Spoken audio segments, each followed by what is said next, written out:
विठोबारायाच्या या पवित्र भूमीमध्ये जी भूमी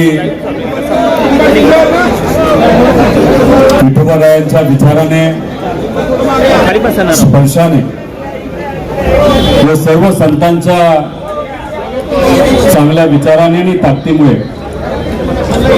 ही भूमी पवित्र झालेली आहे।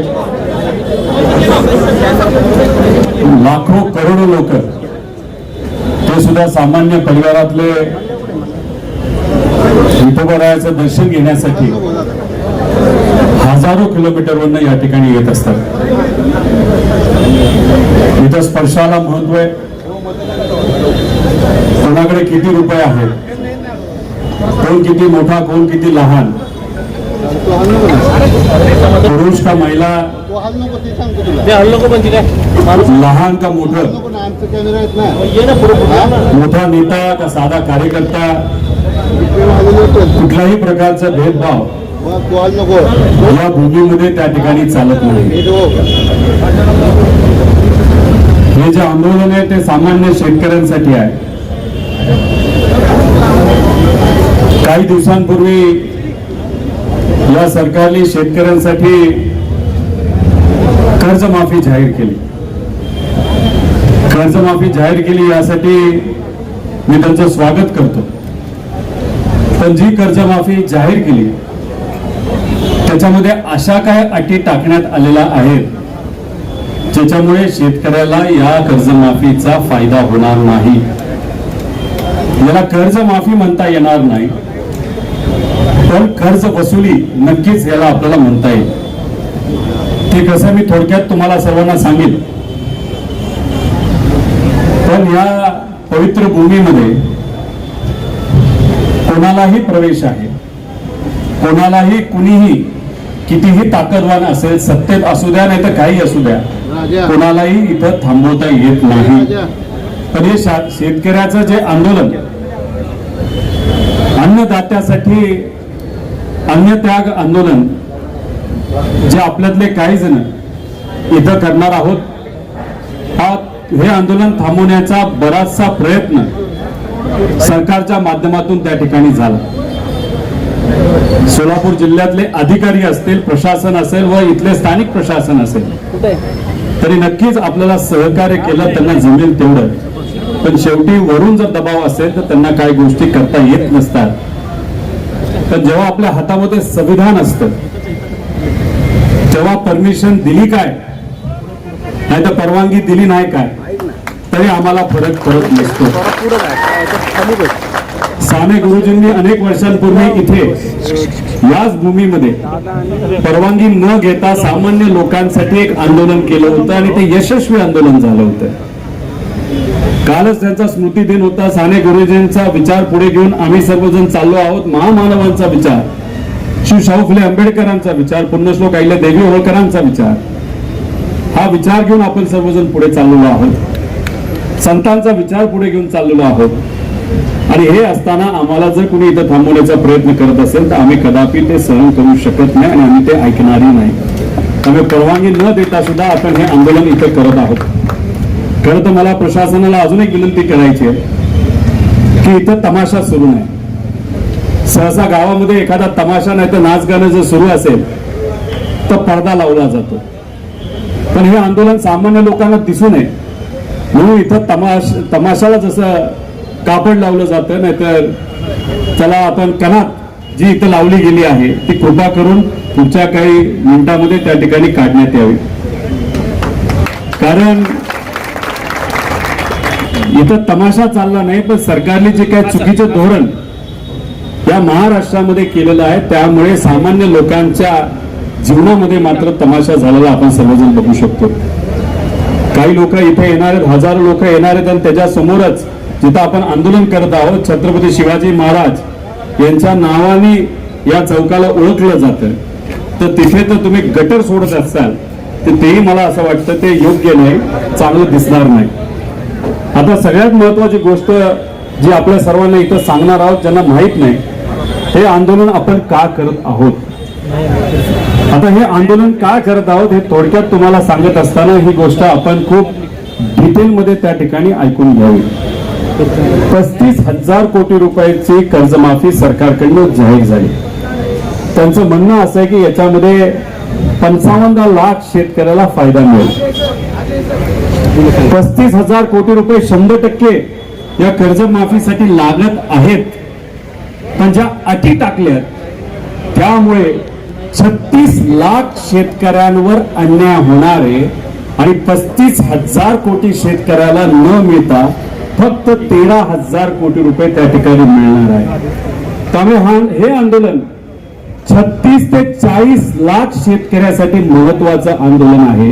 हे फक्त शेतकरी, त्यांच्या परिवारामध्ये असणारी लहान मुलं, माता भगिनी याच्यामध्ये त्यांचा आकडा त्या ठिकाणी येत नाही. त्याच्याच बरोबर जे काही रेग्युलर भरणारे शेतकरी आहेत त्यांच्यावर सुद्धा ज्या पद्धतीने अन्याय चालू आहे ते सुद्धा कसा हे मी आपल्या सर्वांना सांगतो. 36 लाख शेतकऱ्यांना, तसं बघितलं तर 48 लाख शेतकऱ्यांना 2019 मध्ये कर्जमाफी दिली गेली होती. ही कर्जमाफी जी दिली गेली आहे त्याच्यामध्ये स्पष्टपणे सांगण्यात आलेलं आहे की ज्या शेतकऱ्याने 2019 मध्ये कर्जमाफीचा लाभ घेतलेला आहे त्या शेतकऱ्याला 50,000 पेक्षा जास्त कर्जमाफी या योजनेमध्ये मिळणार नाही. आता तुमच्यातल्या किती शेतकऱ्यांना 2019 मध्ये लाभ मिळाला होता त्यांनी हात वर करा. माझ्या अंदाजाने 90% शेतकरी आहेत की ज्यांना 2019 मध्ये कर्जमाफीचा लाभ हा मिळाला होता. तो आकडा 48 लाख शेतकरी आहेत. मग तुमच्यासाठी 2019 ची जी अट आहे की तिथं ज्या लोकांनी त्या योजनेचा 2019च्या कर्जमाफीचा लाभ घेतला त्यांना फक्त 50,000 रुपये ची मदत या सरकारने दिलेल्या योजनेतून मिळणार आहे. हे तुम्हाला मान्य आहे का? मान्य आहे का? आता ही अट घातल्यानंतर त्यांचं हेही म्हणणं आलेलं आहे की तुमचं 50,000 रुपये पर्यंत जर कर्ज असेल तर तुम्हाला 50,000 रुपये लगेच मिळणार. पण 50,000 रुपयाच्या पुढचं जर तुम्हाला कर्ज असेल तर तुम्ही ओटीएस मध्ये जाणार. बँकेत जाऊन आपण ओटीएस करतो. तुमचं समजा 1 लाख कर्ज असेल आणि तुम्ही 2019चा लाभ घेतला असेल तर मग तुम्हाला आधी 1 लाखातून 50,000 वजा करून 50,000 हे तुमच्या खिशातून द्यावे लागणार आणि ते 50,000 दिल्यानंतर मग तुम्हाला तिथं सरकारकडनं 50,000 रुपये दिले जाणार. हे तुम्हाला मान्य आहे का? आपलं काय मत आहे की 2019 ची अट तुम्ही काढून टाका. ज्याने काय होणार की 2019 मध्ये ज्या शेतकऱ्यांनी कर्जमाफीचा लाभ घेतला त्या सर्व म्हणजे 48 लाख शेतकऱ्याला, म्हणजे 55 लाख शेतकरी हे म्हणतात त्यातले 48 लाख शेतकरी असे 2019 ला लाभ घेतलाय. आपलं म्हणणं 2019 ची अट जर काढली तर सर्वच या 36 ते 48 लाख शेतकऱ्याला कितीची कर्जमाफी मिळणार? 2 लाख रुपयाची. मग तुम्हाला 50,000 रुपयाची कर्जमाफी पाहिजे का 2 लाख रुपयाची कर्जमाफी पाहिजे हे तुम्ही मला सांगा. आता जर तुम्हाला 3 लाख रक्कम ही देणं असेल बँकेला, त्याच्यामध्ये मुद्दल आणि व्याज धरून, पेनल्टी धरून, तर मग तुम्हाला या सरकारच्या योजनेच्या अंतर्गत आधी स्वतःच्या खिशातून 2.5 लाख रुपये द्यावे लागतील. मग तुम्हाला 50,000 रुपयाचा लाभ मिळणार. चालणार आहे का? तर 2.5 लाख रुपये तुमच्याकडे आहेत का? मग आज जर तुमच्याकडे पैसे नसतील, कारण काय अवकाळी पावसामुळे तुमचं नुकसान झालंय, तुम्हाला तुमच्या भावाला भाव मिळालेला नाही, उत्पादनाचा, कांद्याची काय परिस्थिती हे तुम्हाला माहिती. गेल्या 10 वर्षात कपाशीला भाव नाही, सोयाबीनला भाव नाही, कांद्याला भाव नाही, खताचे भाव वाढलेत का नाही वाढले? आता तुम्ही मला सांगा, सरकार आपल्याला काय सांगता येत्या काळामध्ये पाऊस होणार आहे का? अल निनो आल्यामुळे या वर्षात जर पाऊस होणार नसेल तर येणारं एकही पीक तुमच्या हातामध्ये येणार आहे का? मग तुमचं घर चालणार आहे का?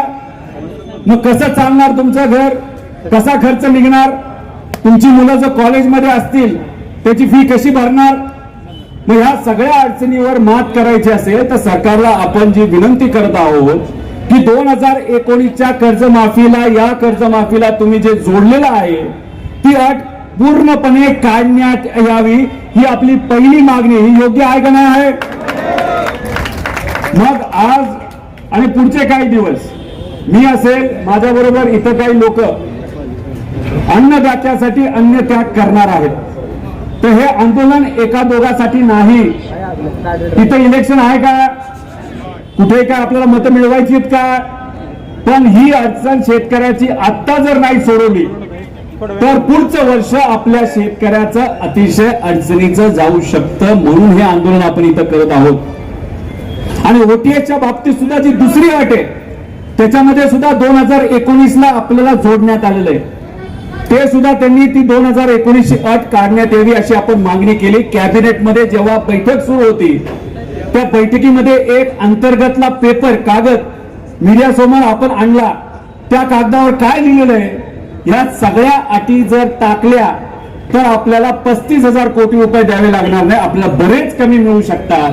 त्यामुळे ही जी कर्जमाफी आहे ती कर्ज वसुली आहे, कर्जमाफी नाही, हे मात्र या ठिकाणी सिद्ध होतं. याचा विचार हा तुम्हा आपल्या सर्वांना त्या ठिकाणी करावा लागणार आहे. आणि जे रेग्युलर शेतकरी आहेत ज्यांनी वेळेवर पैसे आतापर्यंत भरलेले आहेत, जून महिन्यामध्ये कर्जमाफी होणार, ही कुठल्या महिन्यामध्ये डिक्लेअर झालं होतं? 8 ते 9 महिन्यापूर्वी. हो का नव्हतं? काही शेतकऱ्यांनी, काही नेत्यांनी, तुम्ही आपण सगळ्यांनी मिळून आंदोलन केलं, त्याला यश आलं. काही प्रमाणात सरकार झुकलं. बच्चू कडू आज सत्तेत आहेत, त्यांनी सुद्धा आंदोलन केलं होतं. जे शेतकरी नेते आहेत त्यांनी त्या ठिकाणी आंदोलन केलं होतं. त्याच्यामध्ये राजू शेट्टी असतील, अजितभाऊ नवले असतील, अजून असे बरेच काही नेते त्याच्यामध्ये आहेत. तर या सगळ्यांनी आंदोलन केल्यानंतर कर्जमाफी दिली, पण दुर्दैव असे ही फसवी कर्जमाफी दिली. आणि मग जे रेग्युलर शेतकरी त्यांना असं वाटलं कर्जमाफी आपली होणार आहे तर मार्च मध्ये पैसे नाही दिले तर चालतील. आणि मग कुठेतरी त्यांची कर्जमाफी त्या ठिकाणी कर्ज हे ड्यू न होता ते कुठेतरी त्या ठिकाणी पुढे गेलं. मग झालं असं की आता जे रेग्युलर शेतकरी आहेत त्यांच्या कंडिशन काय टाकली, यांनी अट काय टाकली, 25-26 मध्ये त्यांनी ते रेग्युलर पाहिजे आणि 26-27 पण रेग्युलर पाहिजे. आता 26-27 सुरू झालंय पण संपलंय का वर्ष? नाही संपलं. मग 26-27 हे वर्षाची अट टाकण्याचं कारण असं, जे रेग्युलर 14 लाख शेतकरी आहेत त्यांना आता या सरकारला पैसेच द्यायचे नाहीत, त्यांना नंतर कधीतरी त्या ठिकाणी पैसे द्यायचे. म्हणून आमचं म्हणणं आहे 2024-25 आणि 25-26 आणि 26-27 ची अट जी सरकारने टाकली रेग्युलर शेतकऱ्याला, ज्याच्यामध्ये 14 लाख शेतकरी आहेत, ती अट सुद्धा त्या ठिकाणी काढण्यात यावी अशा आपल्या 3 प्रमुख मागण्या आहेत. आणि 50,000 रुपयापेक्षा जे रेग्युलर आहेत त्यांची 75,000 पर्यंत मदत जर सरकारकडनं त्या ठिकाणी दिली गेली नाही तर वाढवली गेली, त्याचा फायदा हा आमच्या शेतकऱ्याला होईल. आता गेल्या वेळेस जेव्हा या भागामध्ये, या महाराष्ट्रामध्ये अतिवृष्टी झाली होती, काय सरकार सांगितलं होतं? 35,000 कोटी रुपये आम्ही शेतकऱ्याला दिले. आले का तेवढे पैसे? हे 2 आमदार या भागातले, त्यांनी त्यांच्या मतदारसंघामध्ये लोकात जाऊन खूप सेवा केली. आम्ही सेवा केली, लोकात गेलो, लढलो, बोललो, सगळं झालं. आणि आम्हाला सांगण्यात आलं की 35,000 कोटी रुपयाची मदत आम्ही देऊ. आम्ही म्हणत होतो हेक्टरी 50,000 द्या. 35,000पैकी 1 रुपया सुद्धा शेतकऱ्यापर्यंत येणार नाही. किती रुपये आतापर्यंत त्या योजनेच्या अंतर्गत दिले? जाहीर झालं 35,000 कोटी, दिले फक्त 13,000 कोटी. मग ह्याच्यामध्ये शेतकऱ्याची फसवणूक झाली का नाही झाली? जेव्हा केव्हा अटी टाकल्या जातात त्याचं नुकसान हे शेतकऱ्याला सोसावं लागतं, भोगावं लागतं. म्हणून हे आंदोलन इथं करत आहोत. आणि काय सांगितलं होतं तेव्हा त्यावेळेचे मुख्यमंत्री साहेब आणि आत्ताचे पण मुख्यमंत्री साहेब, की विमा कंपन्याकडनं प्रत्येकाला 17,000 रुपये आम्ही देऊ. आले का विम्याचे 1 तरी रुपये? नाही का? त्यांनी त्या ज्या अटी होत्या, जे निकष होते तेच काढून टाकले होते. आम्ही तेव्हा पार घशाला कोरड पुरस्तर बोलत होतो, कृपा करून निकष काढू नका, शेतकऱ्याला मदत मिळणार नाही. सरकारचे 5,000 कोटी वाचवण्यासाठी शेतकऱ्याचं हजारो कोटीचं नुकसान केलं आणि मात्र शेतकऱ्याच्या खिशामध्ये 1 रुपया नाही आला. म्हणून त्यावेळेस पूर्वी 1 रुपयाला आपल्याला जी पीक विमा योजना मिळत होती ती परत एकदा सगळे निकष तसे शेतकऱ्याच्या बाजूने टाकण्यात यावे आणि ती योजना आता लगेच लागू व्हावी अशी आमची त्याच्यामध्ये त्या ठिकाणी मागणी आहे। आणि शेवट ही कर्जमाफी वाट न बघता लगेचच्या लगेच 2 लाख रुपये सरसकट, किती रुपये शेतकऱ्याचे थकलेत हे न बघता डायरेक्ट अकाउंट मध्ये 2 लाख रुपये टाका आणि टाकल्यानंतर पुनर्गठन करा आणि आमच्या शेतकऱ्याला नवीन कर्ज देऊन येणाऱ्या सीझन मध्ये आम्हाला समोर जाण्याची संधी त्या ठिकाणी शेतकऱ्याला द्या। अशा सगळ्या आपल्या मागण्या। काय चुकलंय, काय चुकलंय सांगा तुम्ही? ह्याच्यात काय आपण स्टंटबाजी करतोय का? ह्याच्यात का आपण लढतोय? आज जर आमच्या शेतकऱ्याला मदत नाही मिळाली तर आतापर्यंत गेल्या काही दिवसांमध्ये 22 पेक्षा जास्त शेतकऱ्यांनी दुर्दैवाने या महाराष्ट्रामध्ये त्या ठिकाणी आत्महत्या केलेली आहे। आता मी तुमच्याशी बोलत असताना एका दिवसाला आपल्याला 8 ते 9 आत्महत्या दुर्दैवाने आपल्या या राज्यामध्ये त्या ठिकाणी होत आहेत। नागपूरमध्ये झाल्यात, विदर्भात झाल्यात, मराठवाड्यात झाल्यात, या सगळ्या भागामध्ये आता त्या ठिकाणी आत्महत्या या सुरू आहेत। त्यामुळे अशा पद्धतीने आमच्या शेतकऱ्याला वाचवायचं असेल तर हे आंदोलन आमच्यासाठी महत्वाचं आहे। प्रशासनाला विनंती आहे की नेत्यांशी तुम्ही चर्चा करा, त्यांच्याशी संपर्क साधा, मंत्र्यांशी संपर्क साधा। आज आम्ही इथं हे आंदोलन आमच्यातले काही जण इथं सुरू करत आहोत। तुम्ही एवढ्या मोठ्या संख्येने इथं आलात त्यासाठी मी मनापासून आपल्या सर्वांचे या ठिकाणी आभार व्यक्त करतो। त्याच्याचबरोबर मी या मीडियाच्या मदतीने महाराष्ट्राचे तमाम शेतकरी नेते, सत्तेतले नेते, विरोधातले नेते, सामान्य लोक या सगळ्यांना मी आव्हान करतो की शेतकऱ्याला पाठबळ देण्यासाठी, पाठिंबा देण्यासाठी आपण जमेल तसं या आंदोलनाला त्या ठिकाणी यावं। त्याच्याबरोबर ज्या शेतकऱ्याला इथं येता येत नसेल, आपल्याला सिस्टमच्या विरोधात लढायचं असेल तर मग आपल्याला आपल्या गावात, तालुक्यात, जिल्ह्यात सुद्धा अशा पद्धतीने आंदोलन करावं लागेल। कारण आपण आपल्यासाठी लढलो नाही तर मग उद्या जाऊन अडचणी आपल्यालाच राहणार आहेत। नेत्याला काही फरक पडत नाही। नेत्यांची मुलं चांगल्या कॉलेजमध्ये, चांगल्या शाळेमध्ये शिकतात। मोठ्या मोठ्या व्यावसायिकांना काही फरक पडत नाही, त्यांचं सगळं बरं चाललेलं आहे। एखाद दुसरा महिना त्यांचा वाईट जाईल पण वर्ष त्यांचं चांगलं जाणार आहे। पण येणारा पाऊस काळ खराब असल्यामुळे तुमचं अख्खं वर्ष नाही, पुढचे 2 वर्ष खराब जाणार आहेत। त्यामुळे या कर्जमाफीचा पूर्णपणे 2 लाखाचा लाभ प्रत्येक शेतकऱ्याला जर मिळाला नाही तर तुम्हाला म्हणजे शेतकऱ्याला खूप मोठी अडचण ही सोसावी त्या ठिकाणी लागणार आहे। म्हणून आपल्या सर्वांना सांगतो की हे आंदोलन आपल्या सर्वांसाठी अतिशय महत्वाचं आहे आणि तुमच्या सर्वांच्या साक्षीने, विठोबारायाच्या आशीर्वादाने, सर्व संत श्रेष्ठांच्या आशीर्वादाने, सर्व महामानवांच्या आशीर्वादाने, माझ्या आई वडिलांच्या आशीर्वादाने, माझ्या परिवाराच्या पाठिंब्याने व सर्वसामान्य लोकांच्या पाठिंब्याने हे आंदोलन आता आपल्या सर्वांच्या उपस्थितीमध्ये, त्याच्याचबरोबर 4 जून पासून आतापर्यंत कर्जबाजारी जे शेतकरी होते आणि दुर्दैव कर्जबाजारी असल्यामुळे ज्या ज्या शेतकऱ्यांनी आत्महत्या केली, आपल्या परिवाराला त्या ठिकाणी सोडलं, ज्याच्यामध्ये नारायणभाई धोटे असतील नागपूर, त्याच्यामध्ये सुखदेवभाऊ पाटोड असतील, लताबाई गायकवाड असतील, खुशालभाऊ खंडाईत असतील, त्याच्याचबरोबर गजाननभाऊ राठोड असतील, नागरामभाऊ राठोड असतील, संजयभाऊ साळवे असतील, दशरथभाऊ चव्हाण असतील, विनोदभाऊ शिंदे असतील, विश्वासभाऊ क्षीरसागर असतील, बाळकृष्णभाऊ खडसे असतील व इतरही सर्व शेतकरी, त्यांना मी आदरांजली त्या ठिकाणी वाहतो आणि प्रत्येक शेतकऱ्याला विनंती करतो, आपला परिवार आपल्यासाठी महत्वाचा आहे। या सरकारला जाग्यावर आपण सर्वजण आणू, गुडघ्यावर आणू आणि तुम्हाला सरसकट कर्जमाफी देण्यासाठी या सरकारला सांगू। त्यामुळे कृपा करून कुणीही आत्महत्या त्या ठिकाणी करू नये। यांना आदरांजली सगळ्यांना वाहून आणि तुमच्या सगळ्यांच्या आशीर्वादाने, पाठिंब्याने, महाराष्ट्राच्या तमाम लोकांच्या पाठिंब्याने, तसंच महाराष्ट्र धर्म टिकवण्यासाठी विठुरायाच्या या पावनभूमीमध्ये आत्तापासून मी आमच्या अन्नदात्यासाठी अन्नत्याग आंदोलन इथं सुरू करत आहे। आता सरकारकडे खरं तर निर्णय गेलेला आहे की या आंदोलनाला असंच वाढवत ठेवायचं, शेतकऱ्याला असंच अडचणीत त्या ठिकाणी ठेवायचं का आमच्या अन्नदात्याला त्या ठिकाणी सहकार्य करायचं। त्यामुळे सरकारने या बाबतीचा योग्य असा विचार तिथं करावा अशी मी विनंती या सरकारला करतो। त्यामुळे 36 लाख शेतकऱ्यांच्या वतीने आणि शेतकऱ्याला न्याय मिळाला तरच मजुराला न्याय मिळणार आहे, ग्रामीण अर्थव्यवस्थेला न्याय मिळणार आहे। ग्रामीण अर्थव्यवस्था चांगली राहिली तरच शहराची अर्थव्यवस्था ही चांगली राहणार आहे, तरच देशाची आणि राज्याची अर्थव्यवस्था चांगली राहणार आहे। त्यामुळे हे आंदोलन हे अख्ख्या महाराष्ट्राचं आहे, सामान्य लोकांचं आहे। आणि या आंदोलनामध्ये आमच्या बरोबर अनेक लोक सहभाग घेतात. जे सहभाग घेतात त्यांचं मी मनापासून आभार व्यक्त करतो.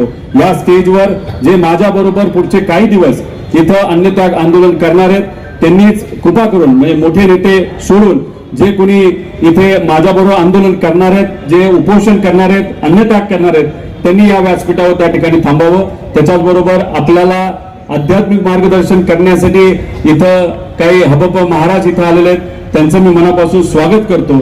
त्यांनी केलेलं मार्गदर्शन आमच्या सर्वांसाठीच प्रेरणादायी इथं असेल. सर्व इथं असणाऱ्या मीडियाचे मी आभार व्यक्त करतो. तुम्ही सहकार्य करतात, तुम्ही हा विषय लोकांपर्यंत नेता, सरकारपर्यंत नेता, म्हणून कुठे ना कुठेतरी सामान्य लोकांचा फायदा होतो. काही दिवसांपूर्वी लातूर मध्ये असणाऱ्या एका शेतकऱ्याकडे बैल नसल्यामुळे स्वतःच्या पत्नीला नांगर तिथं ओढावा लागलं. ठीक आहे, मीडियाने बातमी केली, विरोधकांनी त्याच्यावर बोललं म्हणून सरकारने दुसऱ्या दिवशी एक बैल दिला. पण दुर्दैव असं ते बैल सुद्धा आजारी दिला. तो इतका आजारी होता की शेतकऱ्याकडे पैसे नसताना सुद्धा बाहेरून पैसा घेऊन त्याला डॉक्टरचे पैसे भरावे लागले. म्हणजे स्वतःच्याच खिशातून दिलेल्या बैलाला नीट करण्यासाठी पैसा गेला. जसा तो बैल आजारी आहे तशीच ही कर्जमाफी सुद्धा आजारी आहे. फक्त दाखवण्यासाठी आम्हाला कर्जमाफी नको, सरसकट आमच्या शेतकऱ्याला मनापासून मदत करण्यासाठी कर्जमाफी द्या, सरसकट द्या. आणि आम्ही सांगितलेल्या अटी ज्या तुम्ही मुद्दामून टाकलेल्या आहेत त्या सर्व अटी ज्या आम्ही म्हणत आहोत तुम्ही काढा, त्या काढाच असं म्हणून मी इथं माझं आंदोलन सुरू करत आहे. रामकृष्ण हरी. जय हिंद, जय महाराष्ट्र, जय महाराष्ट्र धर्म. शेतकऱ्यांच्या एकजुटीचा, शेतकऱ्यांच्या एकजुटीचा हम सब. ताज्या घडामोडी जाणून घेण्यासाठी शिवशाही न्यूज यूट्यूब चॅनलला सबस्क्राईब करा. आपण हा व्हिडिओ फेसबुकवर पाहत असाल तर फेसबुक पेज फॉलो करा आणि शिवशाही न्यूज .com या आपल्या वेबसाईटलाही भेट द्या.